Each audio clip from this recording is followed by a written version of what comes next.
I bought this Ford Flex for $600, and right now it is basically useless. The power steering is blown, the axle is clapped, and honestly, it drives like absolute garbage with not being able to steer this thing. But instead of scrapping it, I'm about to turn it into this. Yeah, I'm building a $600 luxury street wagon. After I posted this thing, you guys had a lot to say about it. You guys told me to slam it, call it the Dragon Wagon, and basically it's a Range Rover from Ohio. So that's exactly what we're doing. But first, we gotta repair the things that are actually broken on the vehicle. So problem number one is this steering rack. As you can see, we're absolutely hemorrhaging a bunch of power steering fluid coming out of this steering rack.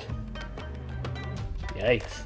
And it's both sides. And problem number two is the axle. And when you sharp turn with this thing right here, seeing how this is all ripped open, it sounds like you got a deck of cards and a bicycle spoke. It just sits there and clicks non-stop. I guess problem number three is that it just doesn't look cool enough yet. Oh boy. So you guys get the drill. Let's get to installing the parts.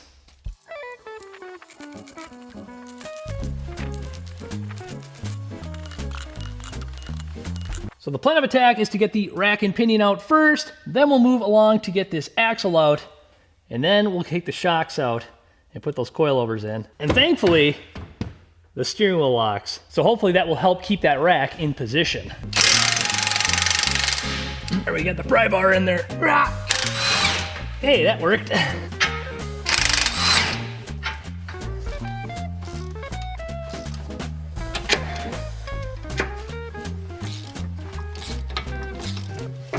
So I got these outer tie rods off, and I did remove these sway bar end links too, so we can get the sway bar tucked up out of the way here. And I'm thinking I could squeeze it out through this hole without having to drop anything on the subframe.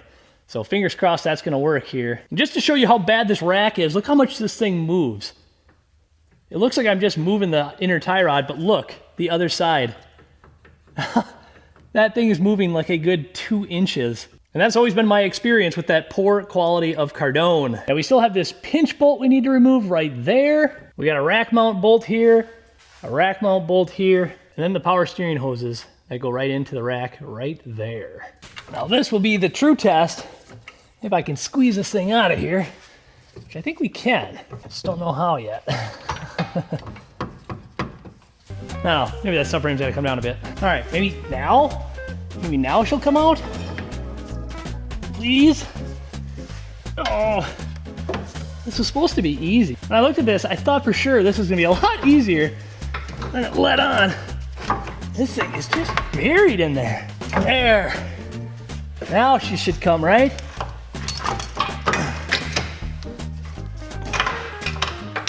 Wow, what a pain in the ass. She's out. And I had to let out a few Effenheimers off camera because that was a pain. As you see, it looks pretty straightforward, but you actually have to remove this sway bar, the brackets, which they're rusty bolts, and then the rear subframe actually had to come down about 3 inches just to get it to move backwards because it hits the PTU right here. The lines do. So that was a treat to get out. I suppose now would be the time to verify I got the right one here. Make sure everything looks like it lines up correctly, and it does, thankfully. All right, let's get this one jammed in the old hole right away then too. All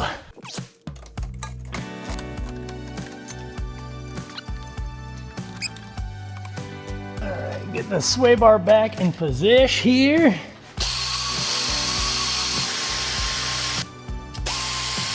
All right, at this point, cradle can go back up. And oh, we're looking golden.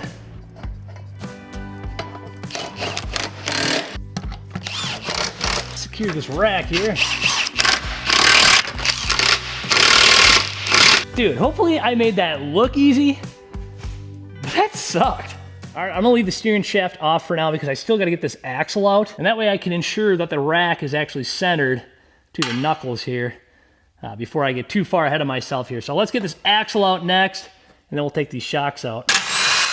Now the real question is, can I take the knuckle off from the strut and tip it far enough out to get the axle out? Or am I gonna have to take the ball joint out? I'm gonna gamble. I'm gonna try to take the strut out. And this is where it gets dicey. The bolt's loose on this side and the other side won't turn. And she is seized in the knuckle. So a little bit of damage control here. Essentially, I can get this nut off, but the bolt that goes through right here, this thing is seized in there because dissimilar metals, the aluminum's got it. It's so corroded in there that it might actually break this bolt off. I got it hammered on pretty good, so hopefully, let's try to work it back and forth here. Oh, it moved. It moved. Oh, scary. Woo! Saved it. Wow. So what happens is all the aluminum and corrosion builds up on this neck of this bolt, and it doesn't want to move, and this head just snaps off, and you got a really big problem on your hand. But we got it out, boys and girls. Onward! Oh man, I don't want to. I don't want to take that off. All right, I'm an idiot. This is gonna have to come off because I have 0 more clearance on the axle to the frame here. So off the ball joint it goes. Dang it! Attempt another 9,000 here. Hey! There. Whoopsies! And this is my hillbilly solution here to not let this brake hold this thing up. Oh yeah. We're out. And the knuckle is safe and secure on the ladder. A little hillbilly ingenuity right there. And now I can even climb the ladder of success and get to the top bolts right here. Woo! It's kind of a poor planning way of doing it here, but this is how I'm gonna do it. I think it's good. I think we get enough stiction on it. Oh yeah. Just like that. It's out. First up, axles. Is this the right one? And everything looks like it is correct. So we got our new axle, which is gonna be great. And then the fun part, these coilovers. Now I gotta give a shout out to MaXpeedingRods for making this video possible because they were the ones that sent me these coilovers so we can make this video for you guys today. Now this is MaXpeedingRods T6 series coilover and it has a 24-way dampening setting and they make these for a lot of different vehicles. I mean, clearly they have one for a Ford Flex. So if you guys are interested in buying yourself some coilovers, hop on their webpage and see if they make one for your make and model today, and I will leave a link in the description below.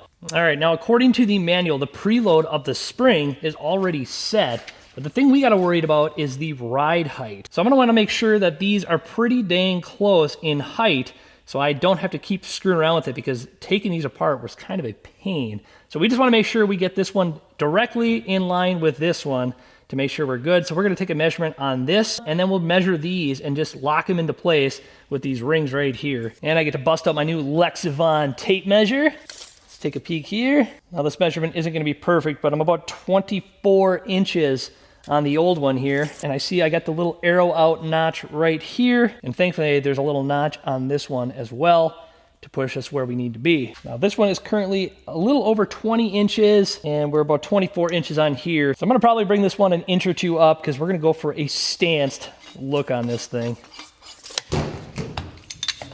This one's at 20, we're gonna back this out to 22 inches. And I'm not gonna completely lock these rings just yet because we're gonna try to get it close as we can in the vehicle just to make sure we're spot on to both sides. Goes like a check here too. And about 3 1/8 there. And then 3 1/8 from collar to collar here. All right, let's slap this bad boy in there so notch is pointing out. All right, well, everything's just hand tightened there. Let's see if we can get it into the knuckle now. I'm gonna throw this axle back in here. And put a little ATF on the old shaft here so we don't go in dry, like the old lick 'em low Lisa says. All right, and for this part, I'm gonna lower the hoist down just a hair. I should have definitely used the transmission jack for this. This was a stupid idea. Oh, all right. We're on. And we are in. It's up there. The bolt went through and lined up good. We got our ABS line here. That lined up good. And the sway bar end link. So now we just got to tighten everything up, but she's in place. Oh yeah, and before I get too carried away, let's just measure this quickly. We are at 3 1/8 right here. I'm just going to tighten that down. Make sure sure this is tight. Yep. I suppose I probably should have checked ride height, but we could see what it is hanging here from the fender. Give or take 7 inches. Let's go look at the other side. And this might be give or take 5 3/4, maybe 6 inches here. So about 1 inch. So we'll see how that looks. All right, I'm gonna try something a little different this time on this side. Maybe we can use the transmission jack so we don't have to fight it so much with our arms here. Get this out. Ooh, get the axle out of the way here. All right, now I can catch this thing once it falls. Will this bolt move? And this side also looks like it's gonna be a problem right away. Oh, what the heck? All right, I lied. 1 hit. Wow, that other side just fought me. Well, that's why. The other side was a completely different bolt. Look at all the corrosion that builds up on these things. Oh my gosh. Oh, all right. Don't fall out of the way here. And voila. All right, and these can go back in. All right, get this back up on the joint here. So that's the one perk about going low on a car, is everything seems to fit easy. And we are at 3 1/8, so we are perfect. I'm gonna lock that down now. All right, we are tight and good. We'll check this one too. Yeah, we're all good.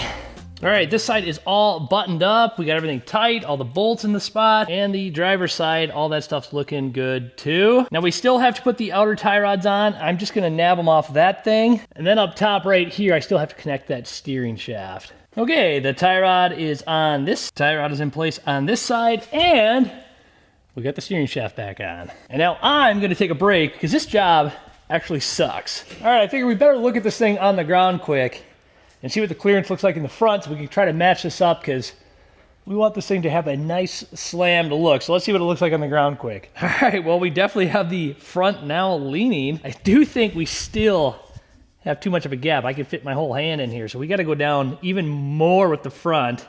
So good thing I caught it now, I guess, but we're gonna go more with the front.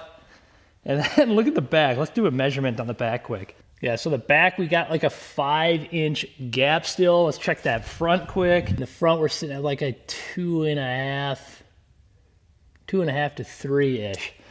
So let's go down like another inch at least, 1.5 inches in the front. And then we're gonna try to match that up in the back. Now this has gotta be like the most tedious part, is trying to figure out that ride height. Now in my head, I thought this was going to be the tedious part, that I'd have to remove everything to get this base to screw back up so I could drop this suspension more. But being that this mount up top spins, I should just be able to grab onto these 2 lock rings and just thread it down into this thing. So I'm gonna try that first. Hopefully it works. I'm gonna loosen this one up here. And then maybe this one will spin because that mount on top. Oh yeah. All right, now we're locked in. Let's see where we're at. So we're at 1 3/4 now. So I went way up here. So let's do it to the other side quick. All right, we got like a reverse Carolina lean thing going on here. Let's just take a quick measurement here. So we got,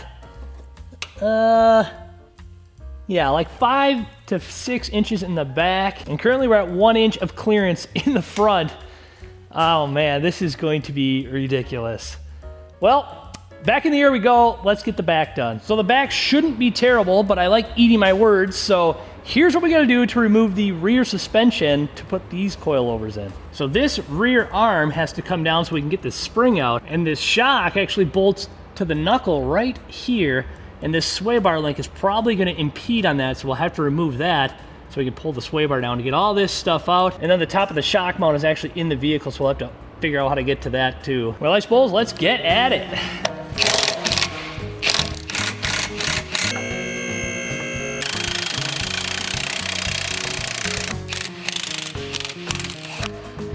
Whoa, some tension on that one. All right, let's see if we can pop this link out of here.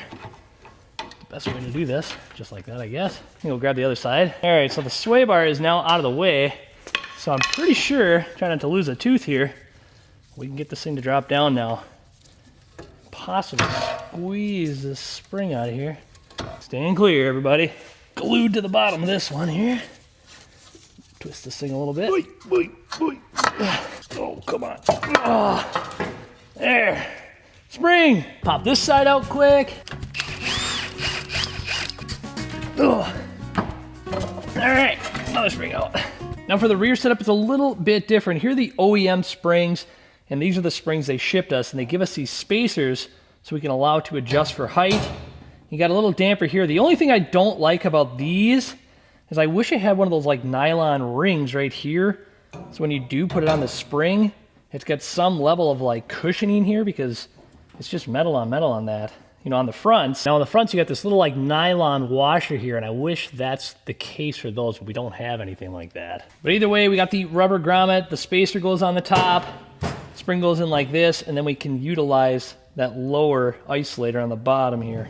Before I jam those in there, I'm gonna get these shocks out. We're gonna have to go drop the vehicle down and get it out from the top, and then we'll take it off the bottom. But we'll do that now. Let's get the bottom bolts off, get it down, and then we'll get the top mounts off of these shocks.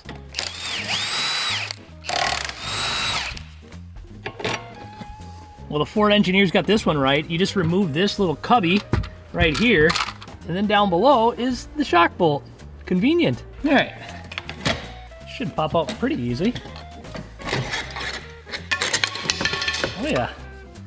Yeah, simple. All right, for the MaXpeedingRod dampers, it actually came with these bushings, but I'm gonna use the ones that were on there just because I like them a little bit better. And then we can use this isolator too. It just fits really good. So I'm just gonna reuse this stuff because it didn't really come with any other bushings, so that's the plan of attack here. And this looks really good still. But before I put the damper back in, we're gonna put these springs back in with the spacer, and then we're gonna set it down because we're gonna try to get the ride height right, and then we can put the damper back in. All right, got that all cleaned up so there's no grime and grit down there. Go in here, that. Piece can go back on like so. And we just gotta go up.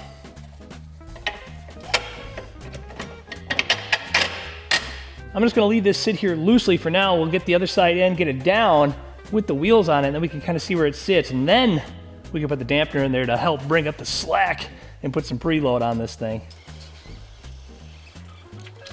Wow, that is sitting low. Now the new problem is I'm bottoming out on the hoist, so I gotta try to figure out how to get this thing off the hoist quick. All right, the entire weight is on the springs now. See, we got bouncing now. Kind of tough to tell from the camera, but we are about 1 inch of clearance from the top of the tire in the fender. And the same on this side as well. So that's where we're gonna leave it. Let's get those dampeners on now, and we can get some tension on those springs, and then we can get ready for a test drive. All right, I got these things locked down right at 1/4 of an inch on the lock rings there, so these are gonna be perfect. All right, we'll get this spring kind of where we need to see it here, like so. And again, on this side, we are doing the same thing, using the top mount and their little bushing that came with us. And we'll just jam this into spot like that. Perfect fit. All right, I'm in. This thing's in place. I'm gonna go tighten up the top first, and then I'm gonna adjust this to try to put some pre-tension on this spring. It says in the instructions that it needs 5 millimeters. I don't really know how I'm gonna measure that per se, but I'm gonna try to make sure that the tension on this thing is the same to the other side. We'll try to finesse it just by turning this dampener to get proper preload on the spring. All right, we are buttoned back up. I think I got the pre-tension set right on this spring. Essentially what I did is on the shock, I let the dampening come out all the way, and then I screwed it up until I could get some tension on this spring until there was enough tension on it. And I did the same thing on that side. This isn't gonna look accurate because I have the wheel on, but from the top here to this lock collar was 5 1/4, and then I measured it up on this side, and it's the same distance on this side as well. And for the top mounts up here, I torqued them, and they're the same amount of threads on both sides. And now before I let this thing down, I'm gonna fix this exhaust issue right here. All right, that's all buttoned back up. All right, well, I have that dampening setting set all the way soft on both sides and the back, and these are gonna be set to soft. Yep, that one's soft too. All right, well, I think we are golden. Everything is tightened up. All the dampeners are set at soft. Let me back this thing out from the hoist. It's gonna burp a little bit from the power steering, but I'm gonna back it up a little bit, and then we'll get a good look at how low this thing is.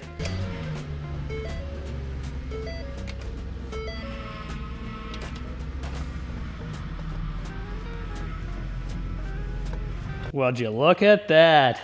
Slammed wagon here. The Ohio Rolls Royce. Oh boy. All right, this turned out a lot better than I thought. I did not anticipate how it would look, but it actually looks pretty dang sweet. Now both the front and the rear has 1 inch of clearance on the fenders. Too bad we don't have some stellar wheels to put on this thing either. So I gotta top up the power steering fluid a bit here, but once we get this thing burped out, let's go take this thing for a test drive.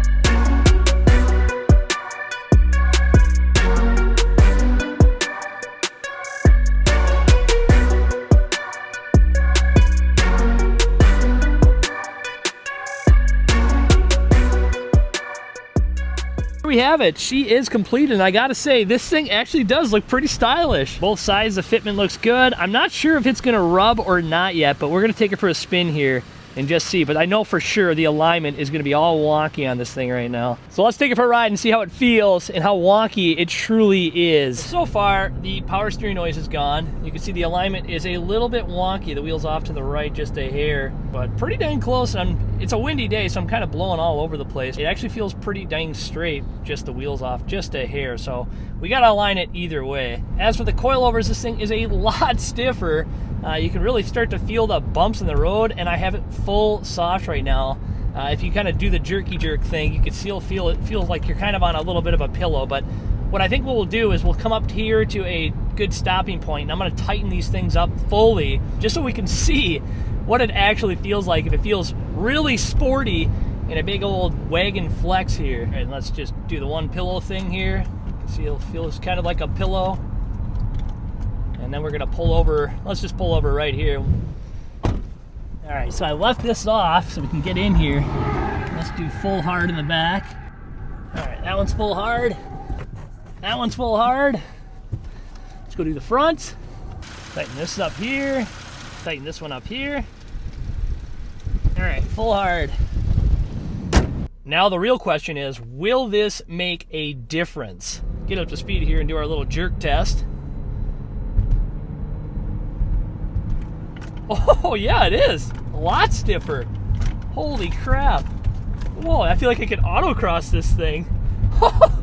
Okay, so the dampening actually does a huge impact on this thing. Okay, I gotta say, I was not expecting that to be so responsive. It's a lot tighter, and it like pushes back good now too. I'm gonna go try to send it in a roundabout quick. Let's see what it does. All right, here we go. A little faster. Wow, the suspension is much tighter and a lot more responsive, believe it or not, and it's not aligned yet. So interesting. Now I really got to figure out what to actually do with this thing. Anywho, back to the shop. Okay, so the power steering is fixed, the axle's fixed, and we lowered the car, and it does look pretty good. However, there is a noticeable comfortability thing with the ride quality of this thing now. It's a lot stiffer. When you hit bumps, you can actually feel it. So if there's any like comfort level before, that is now gone. But who really cares about ride quality when it looks so dang good, right? Now, before I rack up the miles on this thing, I do need to get an alignment just so I don't pencil erase the tires on these things and just scrub them off so there's nothing left. So we're gonna get it aligned. I wish I had some bigger wheels for the thing because I think that would actually make it look pretty cool too. And then I'll have to try to tweak the settings on those dampeners just to see if I can get it kind of dialed into how I would want it. And then I don't know what I'm gonna do with it, to be honest. Probably drive it for a bit, and I don't know, maybe take it to like an autocross or something because coilovers makes it a race car? I have no clue. But you gotta admit, it did turn out kind of cool with being slammed to the ground like that. I mean, I probably could go lower, but for my liking, this is probably a little overkill anyways. And again, a huge shout out to MaXpeedingRods for sending me those coilovers so we could sample it on this thing.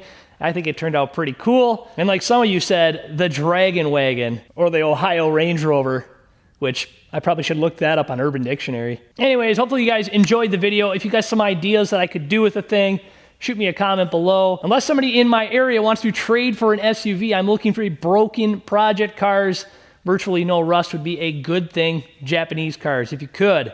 If you guys want an SUV, third row seating, I'll trade you up for a broken project car. Doesn't have to run. All right, thanks for watching, y'all.